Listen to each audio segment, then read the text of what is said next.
And when our panel met, we talked about all of their experience, but we boiled it down to the top three takeaways. And they are preparation.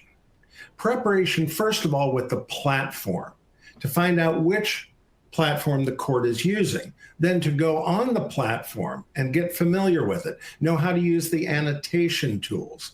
In addition, I popped open my laptop this morning and I see that Zoom 5.0 is now available. So I will have to go on and see what the changes are in Zoom.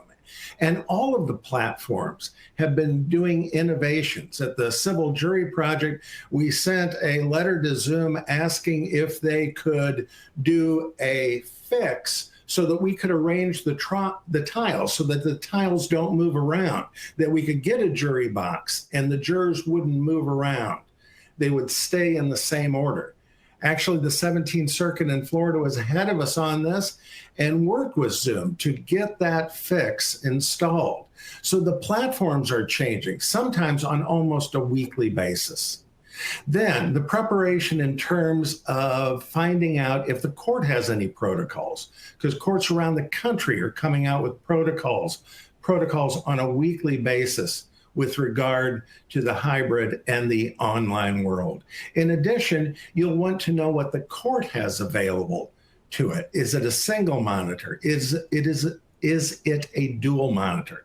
And finally, throughout this whole webinar, you will learn how to present yourself professionally. So you sound professional and you also look professional. But that also has to extend to the client. It does no good if you do all the preparation on your end and don't do the same preparation for the client. The bottom line is you don't want the client to just pop open their laptop ready to testify and sit with their back to a window. Because you know what they're going to look like? They're going to look like they're on 60 Minutes in the Federal Witness Protection Program. So next, the second takeaway is a work in progress. It's new for everyone. So we're advocating ready, aim, fire, but it might be ready, aim, fire, aim, fire, aim, fire, but we need to get to fire. And finally, time. The clock matters even more in the hybrid and the online world.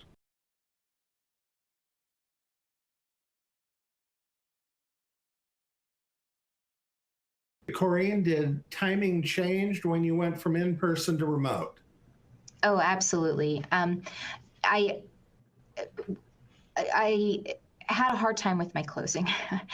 Not by the time I actually got to do it at trial, but the preparation for it was wildly different than how I prepare for an in-person trial. In-person trial, it's a lot more contemporaneous. I do prepare, but in a different way.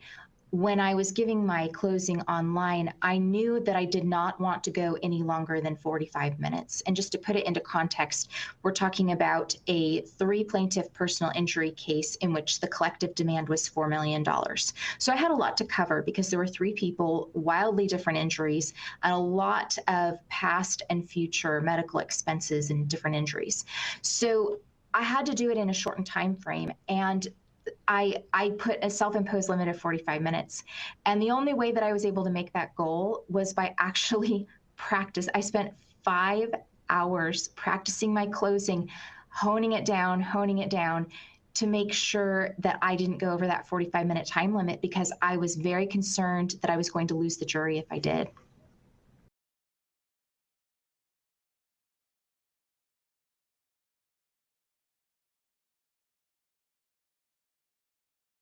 Corinne, you did opening in person and closing remotely. Did your closing change? You talked about that a bit. Anything to add to that? Yeah, I would say that the major difference was that in doing an online trial, I had initially had this picture in my head I'm going to do it over Zoom the same way that I would do it in person. And my initial image was, I'm going to be in court. I'm going to get a videographer. They're going to take a video of me in the courtroom giving my closing. That was not realistic. And honestly, it's really not the way to approach this, because where we are right now is we're in a renaissance, whether we like it or not.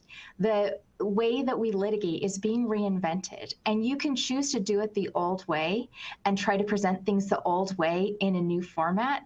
But then you're missing out on all the opportunities that this new format allows. And so when I approached my closing, I fortunately had the tech resources to explore some alternatives with some animated graphics and professionally designed PowerPoint. And that made a huge impact. And that's not something I did in opening, because I felt like in person, that wasn't as critical.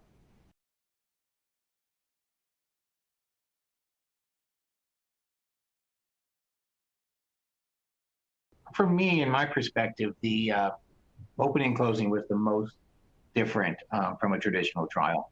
The witnesses and the voir dire and all the rest seemed very similar, but talking to a camera instead of talking to live people in front of the jury box was quite a difference for me. And I think what we just heard, you don't want to approach it. We had a podium set up in our conference room, and I was going to do it like I was in court as well. And it just didn't feel natural. It didn't make any sense. You can see people in Zoom, you can hear people in Zoom, and we just decided to have me seated in front of a law library bookshelf, and it worked much better. But you're talking to a camera, you're not getting the same feedback, you're not walking around, you're not it's not interactive. So you do have to practice it, you have to get comfortable with it, or it's going to feel flat and unnatural. So I think it was something you have to get used to and practice, just like we had to learn how to get comfortable in front of a live jury. It's a different skill to get comfortable in the Zoom platform.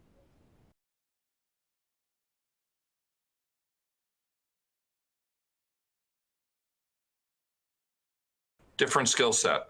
It's the difference between being on the stage and being on TV. And really, you just got to remember that your gestures are going to be more compressed. People are going to see you from the waist up. Your micro expressions become much more important. And again, the reality is just it's a different scale of expression. All right, Judge Lee, any comment on opening and closing? Nothing really in addition. I defer to lawyers in that regard. I do note, though, our lawyers use PowerPoints typically in their closing and opening statements. And in closing, they'll use documents or photographs to remind somebody of, who the witness was and so forth. And I actually think it's a little bit easier for jurors to see and to be following the lawyers when they are actually seeing the document right there in front of them and close up as against some distance and so forth. So, but otherwise, I don't have any further comment. This is something I just defer to the counsel.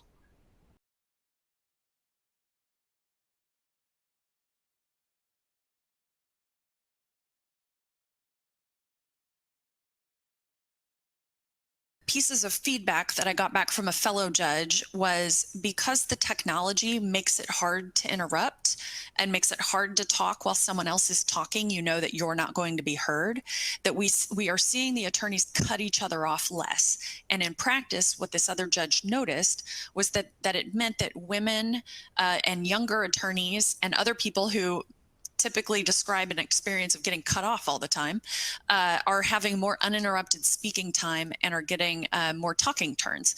And so I've tried to pay attention since someone pointed that out to me, and I think it may be true. So that may be a side effect, is that it helps with civility, because it's just harder to steamroll someone on Zoom. We have more of a turn-taking atmosphere. I will say one of the things that is persuasive specifically for a closing argument, I think Zoom is a real, and I say Zoom, I'm not promoting one particular platform. That's just the one I use.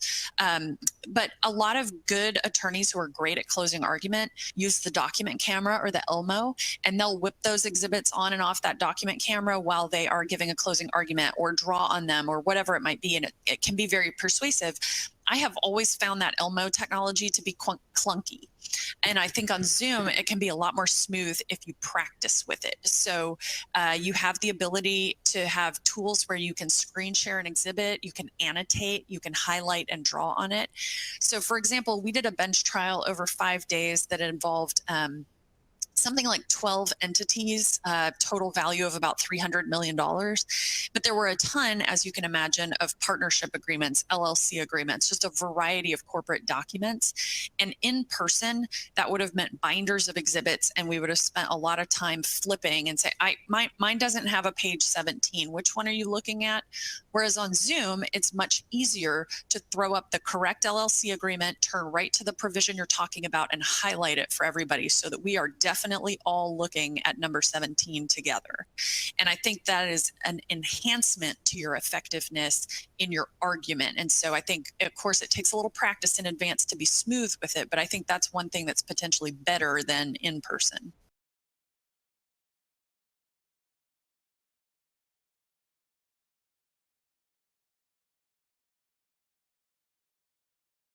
Think about your exhibits and how you're going to screen share them. So many attorneys will screen share the exhibits themselves, but also some attorneys will have their paralegal sign on to the Zoom, and the paralegal's job is just to screen share the exhibits. So they'll say, okay, can you put up exhibit 2? And then you have a person there who's worried about that, so you can worry about other things. Both ways work fine. It just depends on what is more comfortable for you, and talk to your judge about it, because none of us have any problem with someone helping you if it makes things go more smoothly.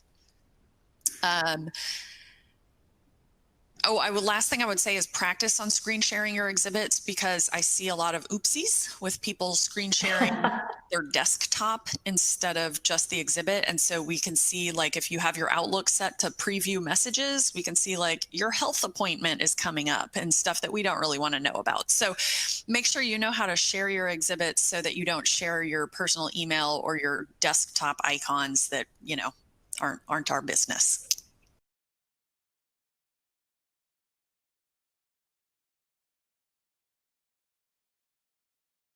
I have tested some, solutions that are being marketed for that, and none of them have so far solved the problem as good as emailing it in Dropboxes.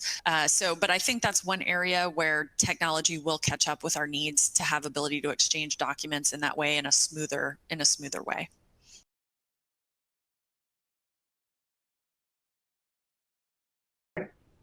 Judge Williams, any comments about exhibits?